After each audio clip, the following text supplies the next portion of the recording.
বিদেশে ও কষ্ট আছে, সুখও আছে, আনন্দ আছে, পয়সাও আছে। তো মোটামুটি আমাদের মালিক অনেক ভালো। আসসালামু আলাইকুম। আমি একটা বয়েস ভিডিও ছাড়তে আছি কুয়েত আবদালি থেকে, সবাই জানাতে আছি। এখানে আমরা থাকি, মাজরা কাজ করি সবাই মিলিয়ে। আর আজকে আমাদের একটা বাগানের আলু উঠে গেছি। আলু বিশাল বিশাল সাইজের আলু হয়েছে, এবং 300 থেকে 700 গ্রাম এক একটা আলু। এখন 700 গ্রাম থেকে 700 গ্রাম করে আলু হবে।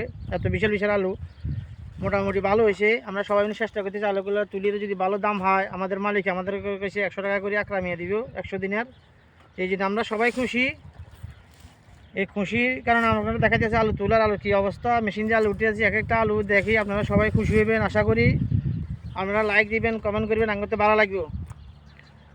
আমরা আপনাদেরকে জানাতেছি, আপনারা একটু দেখলেন আমরা কোন জায়গায় আছি, কীভাবে কাজ করি, কেমন করে কাজ করি। শুধু আপনাদের দেখাই, বিদেশে ও কষ্ট আছে, সুখও আছে, আনন্দও আছে, পয়সাও আছে। তো মোটামুটি আমাদের মালিক অনেক ভালো, আমরা 100 টাকা করে দিবে কইছে। এখানে আমরা সবাই খুশি। তার কারণে একটা ভয়েস ভিডিও ছাড়লাম। সবাই দোয়া করবেন আমাদের জন্য, আমরা যেন সুখে শান্তিতে মালিকগুলোকে ঠিকভাবে কাজকাম করিয়ে আমাদের ভবিষ্যৎ উজ্জ্বল করতে পারি। সেই জন্য সবাই দোয়া করবেন। আসসালামু আলাইকুম। কাফা লাগিয়া মদির আসসালাম।